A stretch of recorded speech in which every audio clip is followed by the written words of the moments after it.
Elezioni in Grecia, vincerono le conservatura. Governo, annunziato lo pacchetto per la crescitura. Esodati in Sicilia, risicano 2000 travagliature delle ditte private.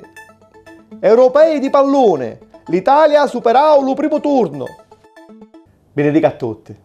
Dopo il fallimento delle votazioni dello passato 6 di maio, che hanno detto hanno partito la maggioranza sufficiente per creare lo governo per la forte astensione, si tennero la passata settimana le nuove elezioni in Grecia, che vittero lo partito conservatore Nea Democratia a ottenere il 29,7% delle vote, con 129 seggi.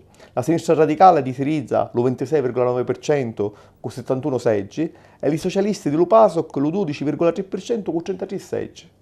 Manteniamo le nostre firme e gli impegni pigliati della Grecia. Queste furono le prime dichiarazioni dello capo delle conservatura e lavoriamo per fare nascere lo paese della crisi. Non si discorre dell'appartenenza della Grecia all'Europa. La passata settimana lo governo ha annunciato lo pacchetto per la crescitura, dicendo che sono previsti 80 miliardi di euro.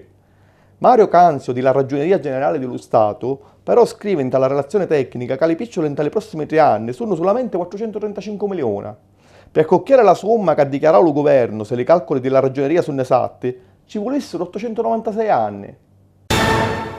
Lo giorno 18 di giugno, Maria Castri, capo dell'ufficio tutela delle consumatori e degli utenti della regione siciliana, dichiarò che in Sicilia 2000 travagliatori delle ditte private risicano a parte dello primo denaro del 2013 di non avere più un salario e manco la pensione. Inoltre c'è il risico che ognuno si avesse a pagare i propri contributi della previdenza sociale. I settori più interessati sono quelli dello credito con circa 650 travagliature e delle poste, con almeno altri 600. Poi ci sono magari 500 operai dello stabilimento ex Fiat che risicano la stessa sorte. Secondo gli avvocati dell'ufficio, la speranza delle travagliature esodate potesse essere chiesta di invalidare l'accordo secondo il principio della presupposizione, per chi cancella le condizioni legali di quando si era in pensione. Lunedì 18 di giugno, il governo cinese decidiò di grapere il turismo e il pellegrinaggio in Tibet alle forestiere a parte del 25 di sto mese. Pechino aveva interromputo il turismo lo passato 6 di giugno. La trasuta però resta chiusa alle norvegesi, coreane, austriaci e inglesi. Il giorno 16 di giugno a Cadipoli, nello Salento, il giornalista Aldo Biscardi, presidente della giuria Miss Mondo Italia 2012, incoronò come vincitrice la 23enne missinese Jessica Bellinghieri, che il 19 di agosto a Ordos, in Cina, aveva a rappresentare la bellezza italiana per lo più importante concorso di bellezza del mondo, Miss Mondo 2012. Lo giorno 23 di giugno, Stupor Mondi fa un anno di vita. Vediamo insieme al suo servizio.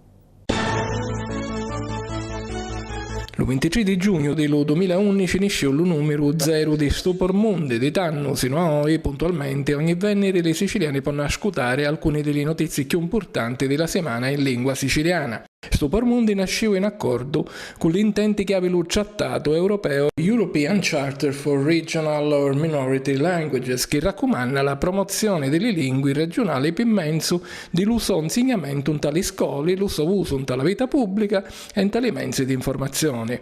Lo nostro TG suscitava un profondo interesse in Sicilia, ma magari in tutta l'Italia. Assai giornali e televisioni italiane parlarono dello successo delle TG in lingua regionale e di Stupor Mondi in particolare. Lo giudizio che di Stupor Mondi dette in una intervista a Radio lo collega Nino Materi di Il Giornale ne feci particolarmente piacere.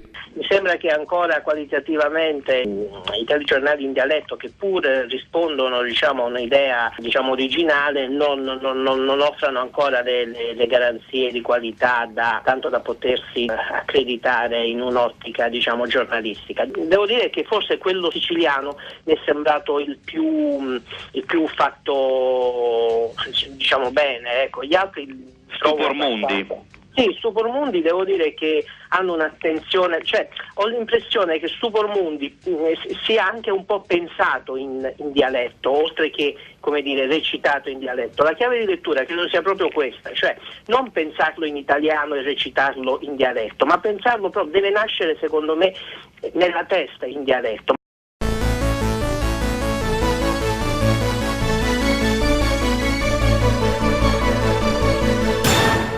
Europei di pallone.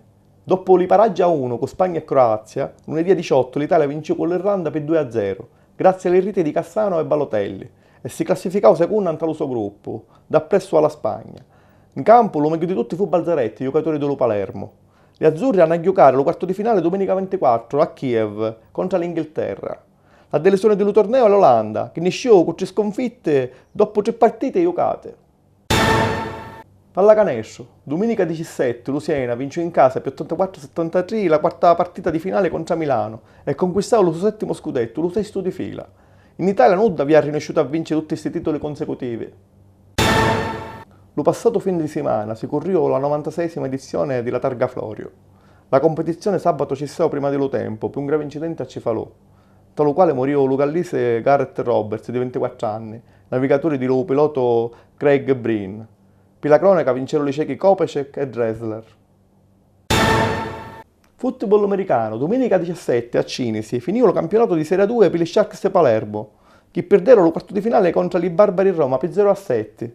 La stessa domenica si giocava in Palermo pure lo quarto di finale di lo campionato di football a 9 giocatori, che stiamo vedendo in tale immagine, tra i Cardinals e l'Eagles Salerno. La squadra palermitana vincì per 34-16, classificandosi per la semifinale, come aveva succeduto magari l'anno passato, ma stanno i Cardinals sperano di migliorarsi e arrivare alla finale.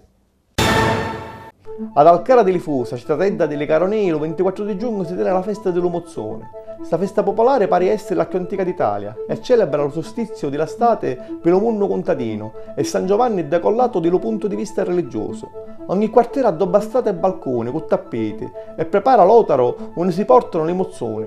Brocchi con lo coddo mozzo, incuti con spicchi di frumento. Ogni quartiere che ospita lo mozzone è animato con musica e canti popolari. Siciliana a Marsala del 28 al 30 di giugno, manifestazione voluta dalla Camera di Commercio e che aveva lo scopo di fare conoscere il territorio trapanese siciliano ai forasteri. Sono previste bancarelle per testamenti alla scoperta di sapori popolari e familiari, mostra di cose fatte a mano come tappite, merletti, ceramiche e ferro battuto, spettacolo e musica con gareggiamenti di 9 giovani cantanti. Dallo chiosco di Sant'Anna di Modica, dello 30 di giugno allo 1 di giugnetto, si tiene Arti in Arti, una mostra evento d'arte contemporanea. Ogni 39 mastri espongono opere ispirate allo tema comune di l'estasi. Si confrontano diverse forme di espressione d'arte come la pittura, la scultura, la fotografia, filmini, musica, teatro, canto e poesie. La trasuta è gratis. Questo è tutto questa settimana. Ne vediamo allo prossimo Venere. Salutiamo!